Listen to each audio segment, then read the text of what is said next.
Jadi setelah kita mengucapkan dua kalimat syahadat, saya ingin pertanyakan kepada kakak, kira-kira apa yang kakak rasakan setelah mengucapkan dua kalimat syahadat? Adakah rasa kepuasan?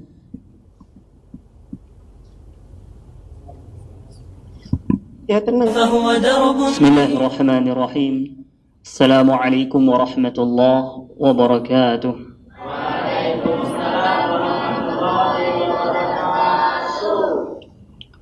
Alhamdulillah, alhamdulillahilladzi hadana lihadza wama kunna linahtadiya laula an hadana Allah.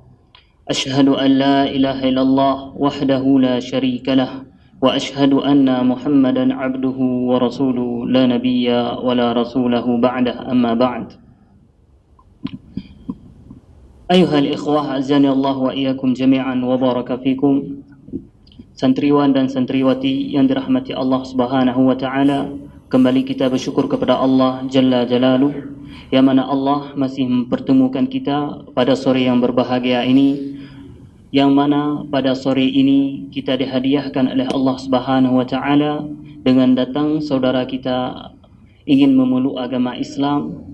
Dengan nikmat inilah pantas kita untuk mensyukuri atas apa yang Allah telah berikan kepada kita. Alhamdulillah, orang yang kita maksud sudah berada di hadapan kita semua. Beliau ini ingin memeluk agama Islam dan ingin mengikrarkan dua kalimat syahadat. Kita doakan bersama agar dimudahkan oleh Allah Subhanahu wa taala dalam mengikrarkan kedua kalimat syahadat. Baik, boleh diperkenalkan namanya sebelumnya, kakak? Perkenalkan namanya. Nama saya, selamat sore, nama saya Ria. Saya dari Parung Panjang. Terus sebelumnya dari agama apa? Sebelumnya saya beragama Katolik. Baik, boleh dijelaskan kepada kami sedikit apa faktor kakak ingin memeluk agama Islam? Karena saya yakin bahwa Allah itu cuma satu, dan saya ingin beragama Islam karena saya ingin bersyukur hanya kepada Allah. Baik, di dalam Islam tidak ada namanya yang dipaksakan, tidak ada paksaan untuk memeluk agama Islam. Allah Subhanahu wa taala berfirman, la ikraha fid din, tidak ada paksaan dalam memeluk agama Islam. Jadi dalam Islam ini kita harus murni mempunyai keyakinan bahwasannya kita memang benar-benar tergunggah hatinya untuk memeluk agama Islam, bukan dari paksaan dari siapapun itu. Kalau itu sudah kita yakini, maka niscaya Islam kita akan menjadi sempurna. Namun kalau Islam kita karena terpaksa atau karena hal-hal yang lain, maka itu akan membuat nantinya kita sia-sia dalam beragama Islam. Maka oleh karenanya luruskan niat dulu supaya insya-Allah Islam kita diterima di sisi Allah Subhanahu wa taala. Baik, sudah siap untuk kita syahadatkan? Siap. Boleh minta angkat tangan seperti ini. Ini kalimat tauhid, tanda tauhid bahwasanya Allah satu. Boleh ikuti saya. Nanti saya yang ikrarkan syahadat, kemudian diikuti. Bismillahirrahmanirrahim. Bismillahirrahmanirrahim.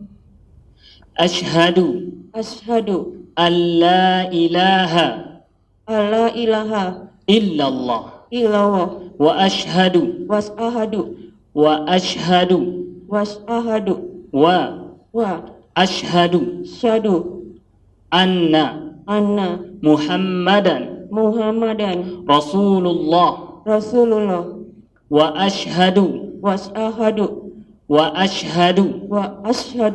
anna Isa Abdullahi wa rasuluh wa annal jannata haqqun wa annan nara haqqun wa anna allaha wa anna Allaha wa annallaha yab'atsu yab'atsu man fil qubur. man fi kubur. Aku bersaksi bahwa tiada Tuhan yang berhak disembah selain Allah. Dan aku bersaksi bahwa Nabi Muhammad adalah utusan Allah. Dan aku bersaksi bahwa Isa hamba dan utusan Allah. Dan sesungguhnya surga itu benar, dan neraka itu benar. Dan sesungguhnya Allah membangkitkan orang-orang yang berada di dalam kubur. Allahu Akbar. Alhamdulillah, kakak sekarang sudah berada dalam Islam. Kakak sekarang sudah memeluk agama Islam. Ini adalah saudara-saudara kita semuanya, saudara seiman dan saudara seislam. Jadi setelah kita mengucapkan dua kalimat syahadat, saya ingin pertanyakan kepada kakak, kira-kira apa yang kakak rasakan setelah mengucapkan dua kalimat syahadat? Adakah rasa kepuasan?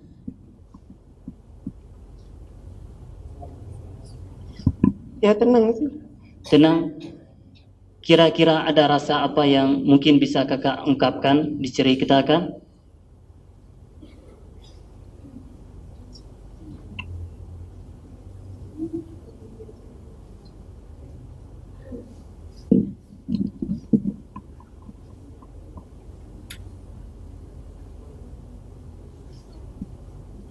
Lebih tenang aja sih.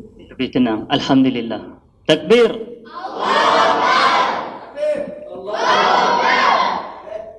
Baik, kakak, kita setelah memeluk Islam, nanti kita akan diembankan dengan kewajiban-kewajiban. Di antaranya, di dalam Islam, setelah kita mengucapkan dua kalimat syahadat, itu adalah bagian dari rukun Islam yang pertama. Namun yang kedua, kita dibebankan oleh Allah Subhanahu wa taala untuk solat sehari semalam 5 waktu.